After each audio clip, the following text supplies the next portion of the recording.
the Commons offered pretty much all the same types of different benefits as, our prior PEO did. Okay, so let me kind of frame this a little bit differently. It feels then like you kind of work for someone else, like it would normally feel like if you had a job. Yeah. But you don't. Right. Yeah. It's you. It's me, right? It's Peeps Democracy as my employer, but when it comes to doing all the admin, I get to pretend that Opolis is the employer, which is a nice way of doing it. Welcome to Opolis Public Radio, where we dig into how a rapidly changing world is impacting our lives and what we can do about it, with a focus on freelancing, finances, and the future of work. Hello, everyone. On this episode of Opolis Public Radio, we're going to dig into what it's like to be a member of the Opolis Employment Commons. We're going to talk a lot about decentralized autonomous organizations, or for the acronym nerds, the DAOs of our space, and the concept of Peeps Democracy. So joining me for this episode, I've got the pleasure and honor of having Bill Warren, the co-founder of Peeps Democracy, with me. Peeps is launching a new platform, PoolParty. We're going to talk about that, where DAOs meet DeFi. So with PoolParty, you'll save together for a shared goal and purpose, all while earning interest. Bunch of governance components there. So we're going to have a lot of fun with that. Good to see you, Bill. Yeah, thanks for having me, John. Okay, so Peeps Democracy is the original. Okay, and PoolParty's come out of that. So yeah.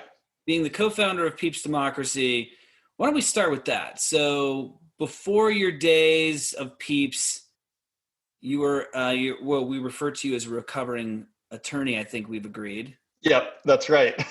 So tell us a little bit about your sort of entrance into blockchains and sort of the advent of Peeps. Yeah.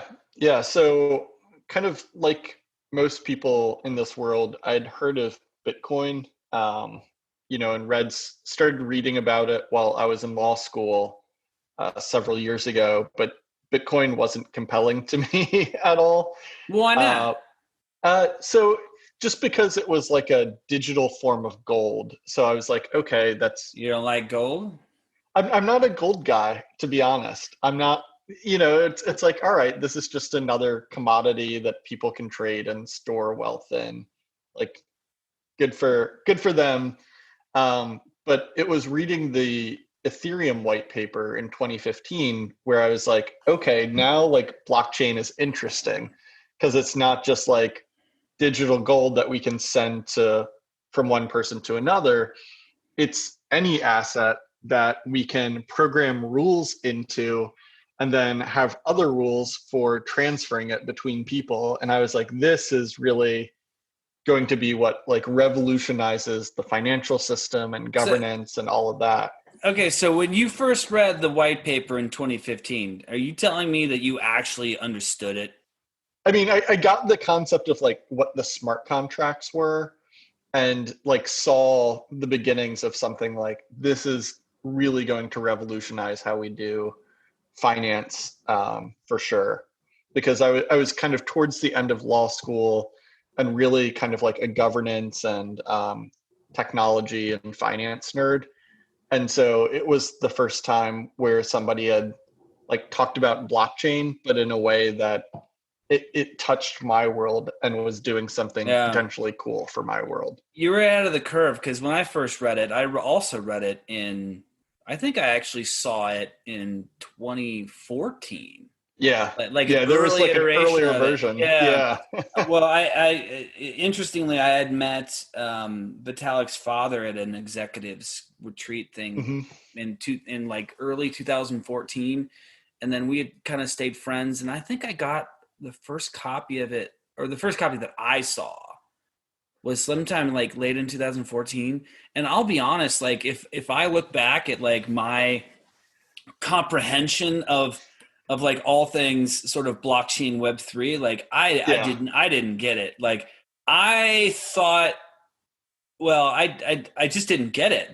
It didn't click for me. It took probably until mid 2016 to get it and go, Oh. Yeah. Oh. Oh, wait. Like, oh, this is going to like change everything. Yep. Whereas before, like, I think for me, it was more just, oh, it's a automation technology. Like, I was sort of stuck in the startup founder sort Yeah. of like, oh, well, this is a new tech and we're going to like get rich and create the next Uber on this thing. And it's Right. like, wait a minute, if this is successful, actually Uber goes away. Yeah. Yeah. I'm not sure like anybody grasped it that deeply. For me, it was really focused on like smart contracts, and that's like a misleading term because a smart contract isn't a contract necessarily. I've heard other attorney friends of mine say they're not smart and they're not really contracts. So, so I'd say they're smart. They're just not necessarily contracts. But they're not smart in the kind. They're not smart like AI smart. I mean, they're smart. They're smart that they can be programmed to have sort of binary outcomes and sort of situational outcomes, but they're not really like human nuance of smart. No. But in the law world, that's where like so much of the stuff doesn't really require AI smarts.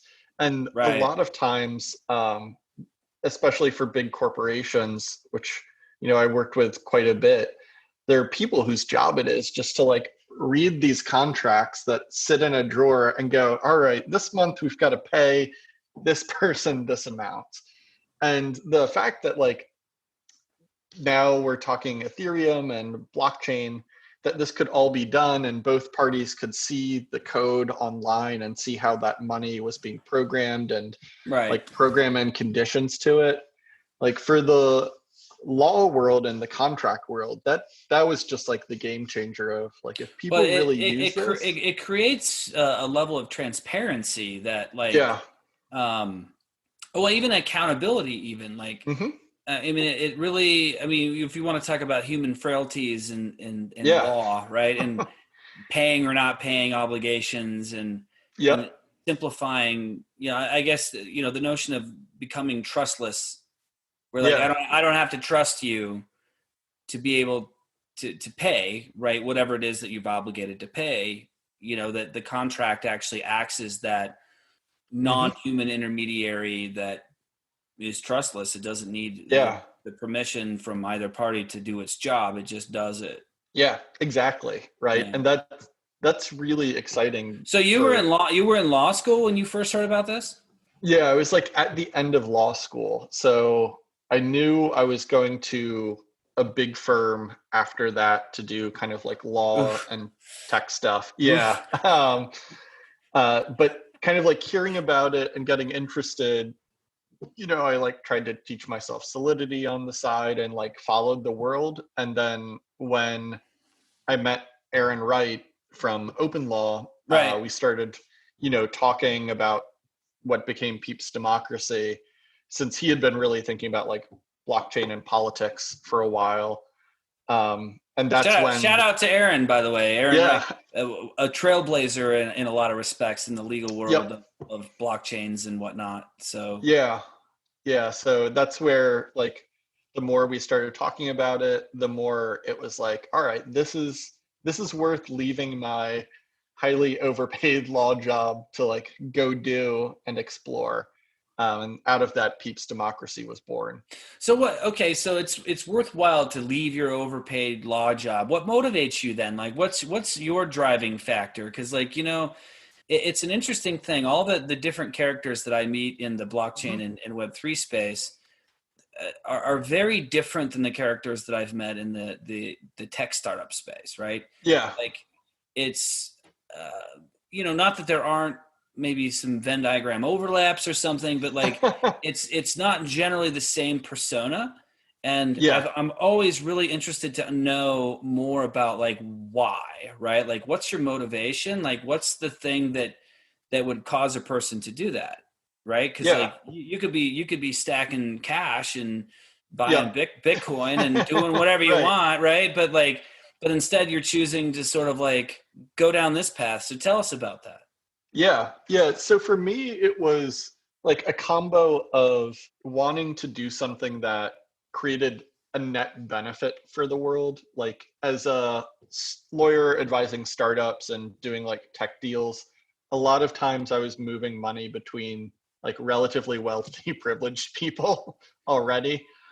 And that came with like some really kind of cool intellectual challenges and pieces, but it wasn't very satisfying from like a end of the day, feel like I left the world a better place. You know, I was fortunate that I never like had to work for big oil and protecting them against like lawsuits or anything, but it wasn't satisfying. So, you know, with Peeps, I was really motivated by the prospect of creating something that could benefit people and really empower people to have more control over their own destinies, and especially for communities to have more control over the community destiny and coordinate more effectively and in a trustless environment. So it's that kind of like, you know, moral imperative with the added bonus of like, I think governance is cool. I think the tech and coding and solidity is cool. So I don't want to. Yeah, you know how rare of a person it is to say, I think governance is cool. Yeah, right. It is. But I mean, I don't want yeah, go ahead. people to think like it's just like some moral mission that keeps me driven. The cool factor helps a lot, you know. Well, you're interested in the subject matter, and at the same time, it sounds like what you're saying is that there's actually some sort of human progress component to this that we can, you know. I mean, your why is not that different than mine. I mean, I could be doing a lot of other things that would be probably more economically rewarding in the short term. But I think you're right that the convergence of, when you mentioned the, you know, law, finance, and technology, when you look at the overlap of those three things and what Web3 really brings to sort of the possibilities table, it's like a big deal. Like, and it's not like well, let's put it this way. I think from my view, it's like there's like missing ingredients in a recipe, right? Like, so other startups that I've been a part of historically have, you know, it's like, well, you know, gosh, we're going to end up like really centralized and highly controlling, and this is going to happen, and that's going to happen, and all these problems are going to, there's like these little missing links, right? Like even, you know, big quote success stories like Uber and Lyft, right? They're not really that sustainable. And the stakeholders or the shareholders are never going to own that, right? Like they're never going to say like, well, we could do this better. We could do it democratically. We could do it more fair, right? Because that's not the game. That's a totally different thing. So I think it seems to me like this might actually be it. Do you think that Web3 is that thing, and that's really why you're doing this? Because it's really worth kind of stepping out to see what these possibilities are? Oh, Bill, did we lose you? All right. Well, while we're talking about, while we're waiting for Bill to jump back in, it looks like we've lost him just for a minute. I'll go ahead and give some quick updates on this. So everyone will be excited to know that our rewards program is on track to have the paper launched or distributed here probably sometime in early Q4. And then the actual program itself, we're slated to go live in Q4 or early Q1 of next year. So the rewards program is sort of a teaser, is going to be really a tokenization of the commons, and one that will reward individuals for consumption in for their membership. So it's quite coming together quite well. The collaboration that we've had between the different parties has been amazing, frankly. So we've had experts from every corner of the community that you can think of contributing to this rewards program to make sure that it's both sustainable, meaning that it's creating economic value and reasons for people to continue their patronage of the commons. And then secondarily, it's also got many different components of benevolence baked into it, so that ultimately the commons never becomes hijacked or, distorted in its purpose of providing the public good infrastructure of employment to its membership and individuals. Hey, Bill, it looks like you're back. Yeah. Sorry, our Wi-Fi dropped. I think. Well, you were like this. You were like, I'm just kidding. Running away. Yeah. I was like, whoa, hopefully there's no wildfires or anything. No. We're lucky here on the East Coast. What's the last part that you had kind of heard before your Wi-Fi dropped? Just about the stakeholders, and shareholders of Uber and Lyft, right? Well, they're governance issues, right? Yeah, it's a governance issue. I mean, if you want to look at it purely from an economic standpoint, it's a game design issue. Yeah.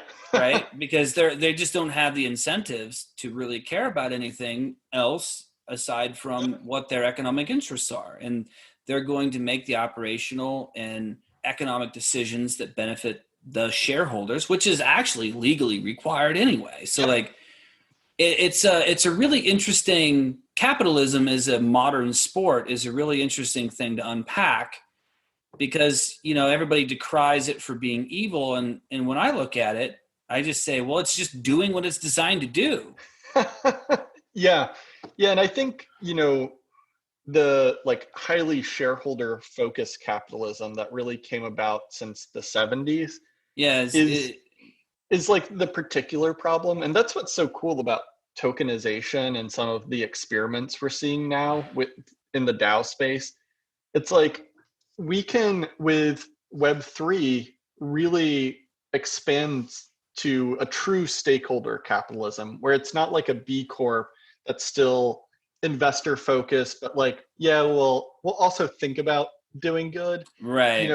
With a DAO or some sort of tokenized community, or a co-op, or a co-op, right? You can have true stakeholder capitalism where Agreed. Everybody's incentivized. Actually, what's really funny about my whole journey in this space is the stakeholdership capitalism is the most exciting thing to me. Yeah. Because what I think is really interesting in today's binary political space is we have, you have frankly a lot of people who are really ignorant about economics on all sides. Yep. And they don't understand game design or incentives. They're just sort of participating really unwittingly in these games, right? And whether you're an employee working for a corporation and you're an Uber driver and you're whatever, or you're just a raging communist that believes that capitalism is intrinsically evil, I think it's kind of all really interesting to watch. And I try to put all judgments aside on this, because I think humans are actually really simple in that we're just going to do what we're incentivized to do from a hierarchy of needs. So sort of self-preservation, survival, economics and greed is certainly a dimension that's advented, I think, much more over the past, since the Industrial Revolution, frankly. Yeah. And sort of the concentration of power in these large sort of monopoly type businesses like oil and steel and things like that. But, it's interesting to see the possibilities now, this multi-dimensional deal, and unpacking capitalism and just understanding how it works and then repacking it into the stakeholdership dynamics really only can work through tokenization. I'm not sure that there's another way to do it. Yeah. I mean, maybe there is. It'd just be highly inefficient. Right? It would be highly inefficient, and it would be burdened by regulatory red tape in ways that I don't think would be tenable. Yeah. Right. Versus that's the glory of Web3. Not only can you tokenize and kind of have new incentive mechanisms, but it can all be done transparently, and the rules can be transparent. And, that really opens up possibilities for communities to organize in new ways, and also for societies to organize in new ways. Exactly. I mean, that there's the meat of it. Yeah. That, if we can do that, yeah. Oh my God, game over. Yep. So I was just, while you were on your brief hiatus and with your freeze man, deal, I was sort of teasing to the community that we have the Opolis Commons token paper coming out. in probably late this month, early next. I mean, it'll be early Q4 probably. And then the actual rewards program that this is geared around is going to go into place probably sometime late this year, early next. It's most likely going to be first part of January. But being a member of the Commons yourself, you're going to be a large benefactor of this payroll mining activity that we're doing. So that's actually what we're calling the block rewards that come out of each payroll cycle will be called payroll mining. I like it. The rewards will be distributed to different stakeholders and contributors to the value that gets sort of built into the ecosystem based on certain metrics. And there's going to be huge incentives to be early adopter of this. So congratulations and good foresight. Thank you. Yeah. No, being part of the Commons has been a great change. One in that it hasn't felt like a change from our old payroll provider, which is exactly what you want when you're working on technology.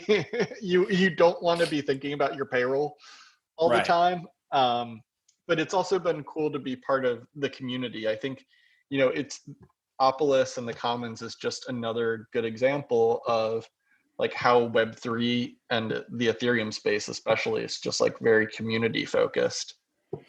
Yeah, I'm glad you feel that way. I mean, that's what we aim to design. So tell us where you came from. Tell us how you ended up here.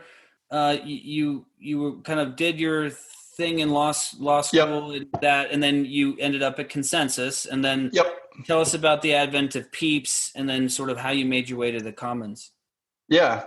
So, we ended up at Consensus to build what was originally going to be like a political giving system that was going to be issues-based and decentralized in the idea that the people who contribute to an issue would decide where the money went, like basically which politician got it.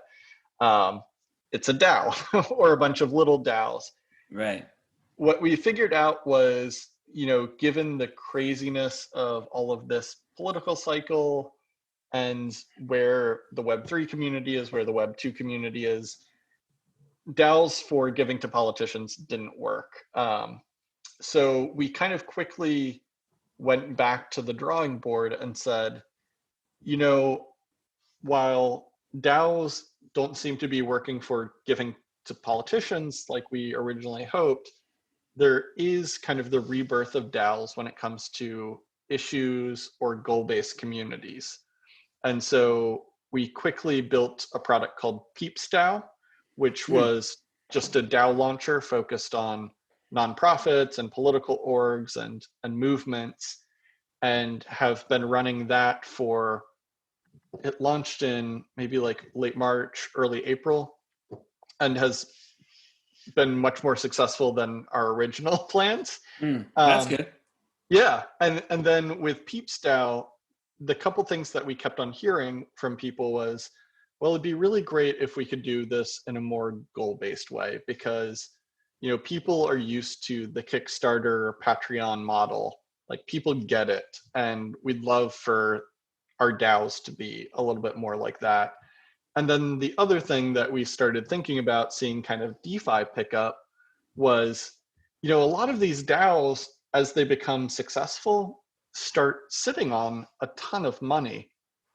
And if you're a traditional like nonprofit or company or whatever, all of that money accrues to the benefit of the nonprofit. You as a donor or as a participant in the corporation really don't see a ton of benefit. But again, with the power of Web3, we said, well, this is a way where, the stagnant money that sits in the DAO could earn interest, and it's up to the individual whether they want to take that interest earnings out and give it back to themselves, or give it to the DAO essentially to achieve its goals. And that was really the genesis of PoolParty, where we're like, all right, let's combine DAOs. I love that name, by the way. I mean, it's thank you. It's so like perfect for like the DeFi nerd space, and like, but like make it kind of fun. PoolParty. Yeah, we want it to be fun because at the end of the day, what we're doing is still like very focused on people getting together to do like cool stuff together as a collective. And most of the time it's not like super serious when people are doing that. Yeah, no, it's not. I mean, that's what I think is cool about all these experiments is it makes the sort of getting together and doing something purposeful together value driven too. Yeah. Because I think up to this point, like you mentioned B Corps earlier, or you see a lot of foundations, not-for-profits, all this stuff in the blockchain space, and I think most of them missed it. I think it's like you can't undermine the spirit of value creation with your legal entity, whatever that is. And B Corps on the one hand don't really get there because it's sort of virtue signaling mostly. Yep. Exactly. and on the other hand of it, it's more like, well, we don't really care about profit. Right. And then if you don't care about profit, then I don't think you care about sustainability, or you're depending on somebody else for your sustainability, which then creates another whole set of problems that, foundations and things always have, which is, where are they going to get their funding? And it's in perpetuity, right? It's never really solved. You never become self-sustaining as the group, right? It's always dependent on something else. So that's great. I mean, so tell me, so you've been in the DAO space, Peeps Democracy, and then PoolParty came from this whole thing. What else about the DAO world is interesting to you right now? So, I mean, what got you, obviously understanding smart contracts is one component of Web3, but then DAOs is a whole other thing. How were you introduced to that? And then what is it that you see that's sort of evolving most interestingly or quickly, or what do you think the most impactful things are going to be in, say, the next chapter of this?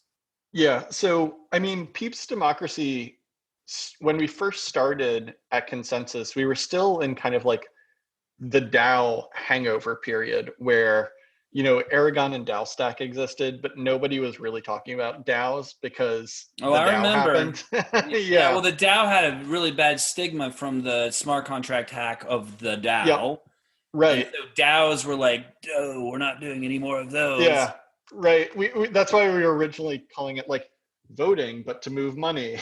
And, that was where I got really interesting. And I think when Moloch kind of launched, it really gave a kick in the butt back to the DAO space. People kind of finally realized again, like, oh yeah, you can fix the smart contracts so that they're more secure, they're a lot simpler. And I think that's where a lot of the exciting stuff in the DAO space is happening. So, PoolParty is built off of the Moloch DAO framework. I work with DAO House quite a bit too, and contribute to that. And that's also a bunch of those guys are here in Colorado. Yeah, I know. Yeah, the DAO House team, it seems to be like very Colorado centric. Yeah, very Boulder. Yeah, which is great. Maybe they're great. Maybe that's why I like working with them, because they've got a great attitude. But I think what's happening with DAO House really bringing together the Moloch DAO world and being that like single place to interact with all of your Moloch DAOs is awesome. And then the most exciting thing coming down the pike is the Moloch V3, which we're contributing to, and it's very Web3 in that it's like purely this emergent community project where a lot of different people like Peeps and DAO House and Open Law all realized like we've kind of reached the limits of the current Moloch DAO framework. So we started over and are creating like a much more modular Moloch DAO. And that should really kind of like open up the DAO space to even more use cases and customization while still keeping things like pretty simple. So I'm really excited for, I think that is probably going to take another like 3 to 6 months to really kind of come together and finish the product. But once we get there, I'm just really excited about the Moloch DAO world and all of the different communities being built up around it. Yeah, it's really interesting because I remember when Amin first announced the Moloch DAO right before, it was like right before ETH 2019. Yep. And I was like, oh, that's really interesting because, you know, my critique of the DAO space was similar to how I would critique Microsoft Excel, which is like, you know, 95% of the features that you have, no one's ever going to use. And it was, it seemed like it was more of an eye candy thing than actually really functional.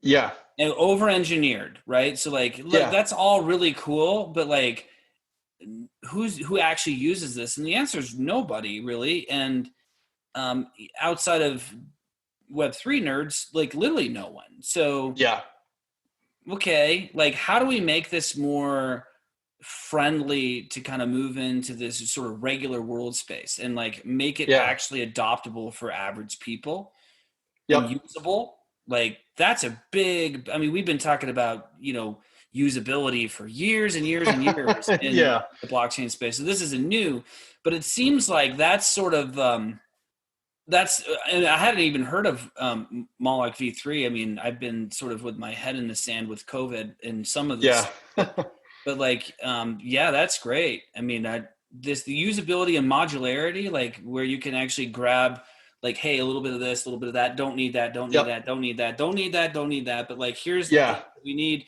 zip it up so that you can do a rapid implementation and have a DAO stood up quickly so an average person can do it. That's really where we need to be. Yeah. And that's been a big focus of like PoolParty and DAO House as well. Right. It's just making and keeping DAOs fun. You know, I'm not sure we're going to cross the chasm to the pure Web 2 folks until there's a really simple like on-off ramp for crypto that's not, you know, $4.99 to move $10 on chain. Right. But, you know, for the Web3 people who are natives, you know, having DAOs be fun and gamey is, I think, starting to break through to the non-governance nerds.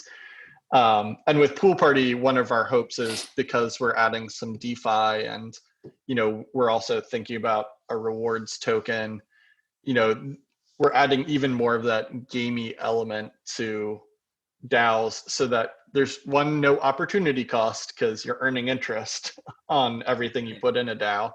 And two, you know, you're earning this rewards token that might evolve someday into like a governance something token. Of value. Yeah. Yeah.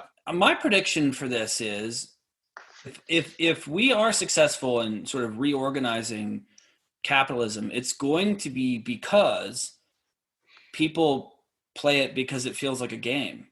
Yeah. You know, my contribution to a DAO or to an activity or to even a company who incorporates any of these concepts, the value of these ecosystems or these efforts is going to be driven in real time by people doing certain things. And when rewards are distributed or tokens are distributed or whatever, it's sort of what would normally feel like a stock distribution, but it's not, right? I mean, it's a digital asset that has some value or no value, but right? there's like multi-dimensional components here. Yeah. And like, I think the gamification of commerce is really where this is going. And I think it's really interesting. I mean, whether they realize it or not, we already have game theory dynamics built into our commercial experiences. Yeah. But it just doesn't feel like a game. Yeah. Yeah. And it's usually gamified just to like optimize for the company. Shareholder extraction. Right? and it's really one-sided, call it. I mean, I always use this example, but like, you know, there was a famous investor who put $10 million into Lyft and ultimately got a $1.3 billion return, something like that. Yeah. And the average Lyft driver doesn't make minimum wage per hour. And it's like, you know, like there's all this value. Yeah. Lyft is worth billions and billions and billions and billions of dollars, but the people who actually built the thing don't get anything. Yeah. Which is baffling to me in like that we're in 2020 and we're still doing this. Like, Yeah. and again, it's not to demonize this. The system did what it was designed to do. So it's like, look, you can't, don't cut your nose off to spite your face. I mean, there's a lot of people who have, without the value distribution, had life-changing experiences because of things like Uber and Lyft, right? So there's lots of positive that's come out of it, but we need to advance past that, right? Where it's like, okay, now how do we really create trillion-dollar ecosystems? Yeah. And that are really benevolent and sustainable by nature, and then sort of do these kinds of interesting things. So I think we're moving in really interesting directions. So I'm excited to get you and your crews involved as we start, taking these districts of the commons, right? Once we actually get to some level of size, there will be not individual DAOs per se, but sub-districts to the commons that will have their own governance. And that's going to be really fun to set up that, that suite of options where anybody could form one. If you're a member, you want to get other members, you could form your own sort of quasi DAO, a sub DAO, and have your own little governance to vote it as a block or whatever it is that you want to do inside the main governance of the system. So that's going to be super fun. Yeah, that will be fun. We're already doing something like DAO House is a really interesting experiment because it's another one of those where it's a flat organization and it's just a bunch of contributors. And now we're up to like 6 DAOs for the project to govern like different parts. And I think that's the future. And that's kind of like the Opolis strength is melding the current state of the bridge. Payroll compliance. With the it's the bridge. It's the bridge. I mean, if you think about it, the economic engine of everybody's commercial experience is their payroll. Yep. So how do you make that sort of compliant, but then give people this sort of fluidity and these options of sort of having just more control over their commercial decisions? So let's get into. So I'm going to remind the audience here, if you have any questions, feel free to put a question in the Q&A. We're going to wrap up here probably in just a few minutes, and then we're going to move into Q&A if there is any, and we'll do that live on air here. So the last thing I want to kind of touch on with you, Bill, is your experience. Let's get more specific here. Like, tactically speaking, it's easy to say things like, well, it's just easy not to forget or to deal with any of this. But like your experience of like having to, how much interaction do you actually have to have with Opolis on a day-to-day basis? Yeah. So on a day-to-day basis, other than like chatting with Joshua on Telegram about non-Opolis stuff, there's not much that I have to do day to day. I set and forget it, baby. Yeah. Set and forget, and it's every once in a while I go view the dashboard. I get the emails and check them every, couple of weeks when payrolls run. And that's the perfect amount of interaction with, a payroll provider. For managing the administrative, ugly underbelly of necessary evils. Yeah, I think it's probably as little as possible, right? Right. And so that's been really good. Comment on, your experience with the quality of the benefits offerings, et cetera, et cetera. I mean, you're alive in the person, in the flesh, member, you're not a paid contributor. You're not anything to Opolis. You're just a guy, being a part of this community commons. Like, tell us about that.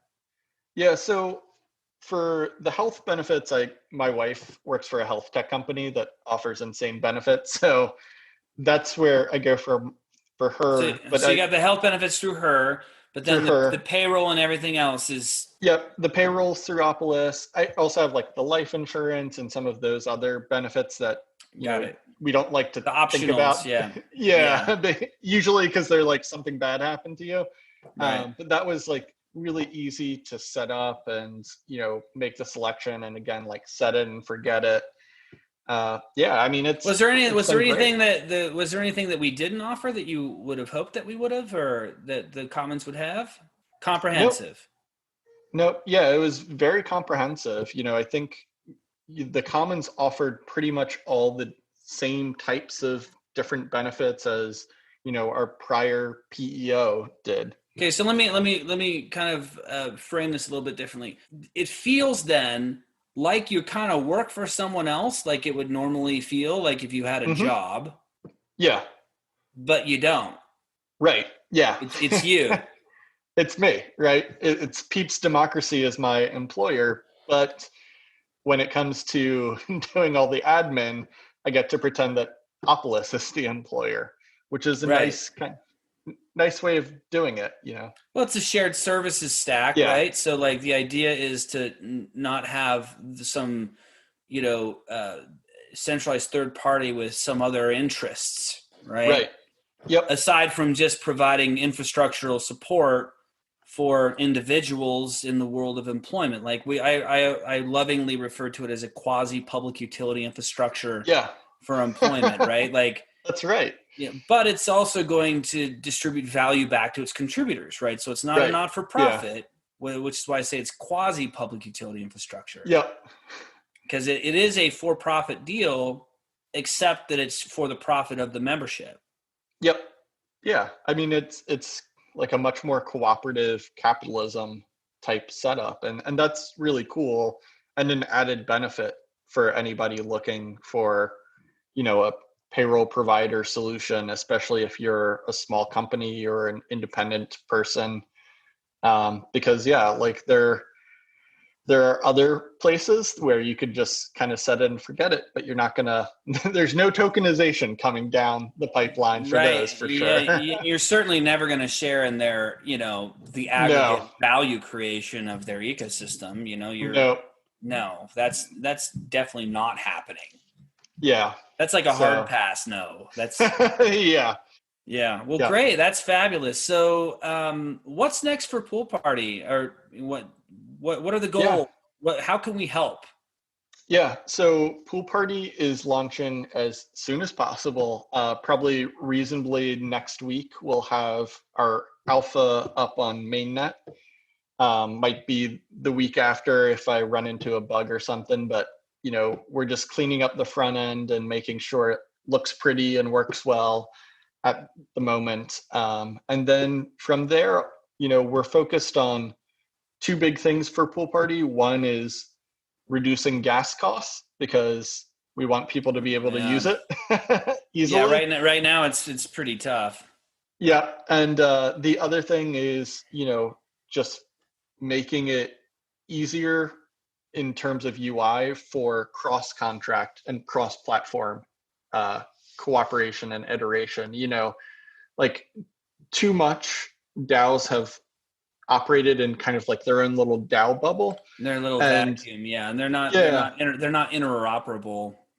Yep. Yeah. So we're focused on interoperability, which is also kind of like a DAO house focus, and Raid Guild are all focused on like creating easy UI for cross-platform interoperability. And so those are the two things that'll also be coming down the pipeline, along with the party rewards token, which will be a cool way of starting to like seed the community and figure out like how we can be a community driven project, which is the end goal. Because, you know, it'd be a little oxymoronic to say like we're an application focused completely on community, but we're highly centralized and I make all the decisions. That's not what we want to be, and that's not our values.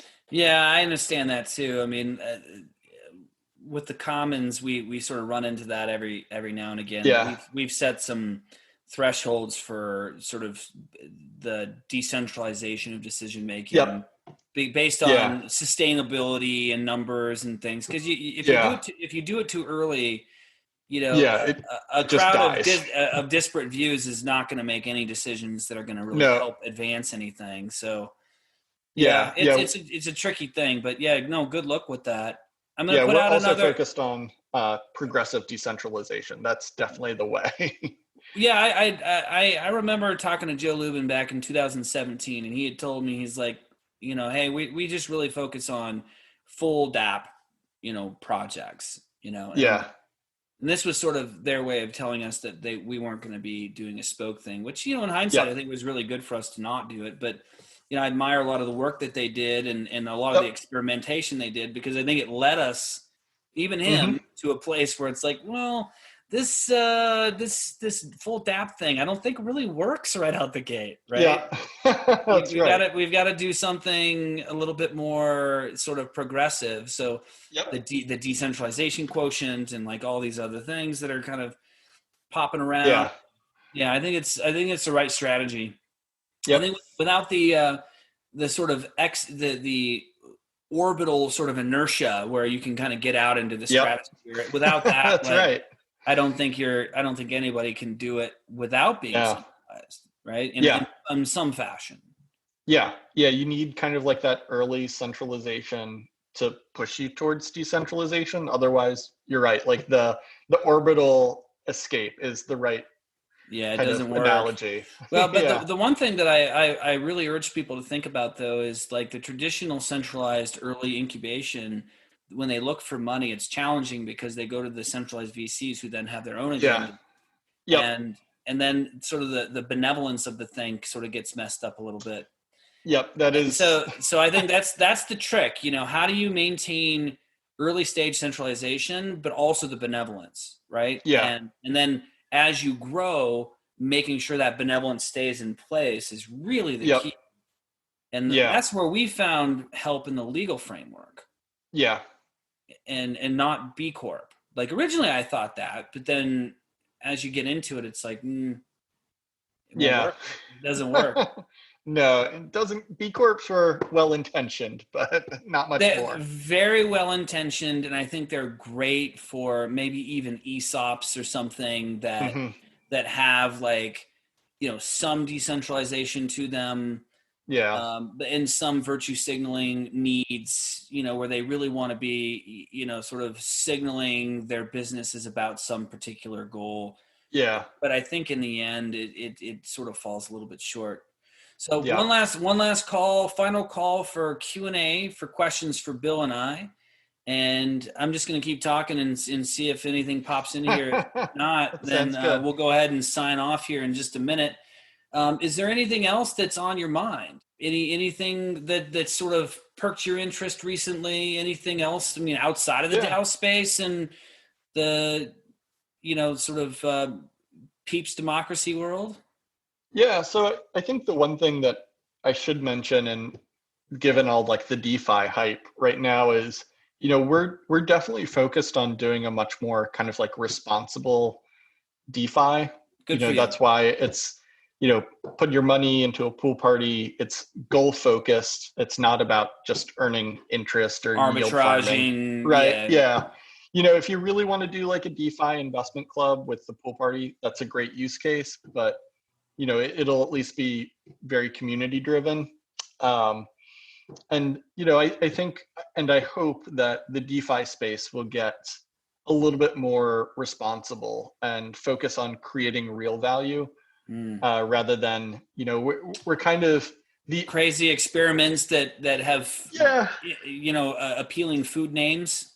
Right. Yeah. And I think the novelty of like a bunch of fast copycat food apps has started to wear off. It's like, all right. Well, I think after enough people get burned on these things, I mean, this reminds me of a different flavor of 2017 sort of ICO stuff, where it's like, you know, look, at the end of the day, if all you're trying to do is just give me the money, show me the money, right? and you're not building anything of real commercial value as far as metrics or business or engagement or members, customers, whatever. If you're not building something sustainable, it's not sustainable. Yeah, or you're just the like a Wall Street firm, you know? or you're just a new version of sort of like high velocity arbitrage. Yeah, and you know, what value does that actually create though? And I would argue the same thing about Wall Street trading desks. Like I've got some good friends that are in commodities trading and you know, they do really well for themselves. But like, you know, at the end of my life, I don't want to just be known for that. Like that seems really boring to me. Like what did I leave it better than I found it? And I don't know, you know, maybe, again, no judgments, just go do your thing. But like, to me, you know, the essence of life is really getting involved in this kind of stuff. So yeah. And you know, I think most people got excited in Web3 because it was supposed to be new and different from the old system. And, we don't want DeFi to just be swap JP Morgan for food name. And that's the new I totally finance. agree. Yeah. I totally agree. Well, Bill, it's been a pleasure. I really appreciate everything you're doing in the space. Yes. I appreciate your sort of authenticity and your heart for the space. Like it shows you're one of the good guys in the space. So we appreciate you, and we're also glad to have you as a member of the Commons alongside us. So it's great, and we will look forward to seeing PoolParty launched. And if you want to distribute to us the launch information when it comes, we'd love to distribute to our folks as well. Yeah, absolutely. And any way we can be of service to you, just let us know. We'll appreciate. We appreciate you, man. Same goes for me. Big fan of the Opolis community and Commons, so always glad to help, and it's always great to chat with you. Well, we'll be in touch on that front. I'm sure there's going to be plenty that we'll need your expertise on. As you know, we have a very, very sophisticated multi-layer cake here that we're building. So yeah. Anyway, we appreciate you. Take care, everybody. Have a good one. Bye-bye. Thanks for listening. We hope you liked the episode. If you did, please leave us a rating or review, and don't forget to subscribe. See you next time.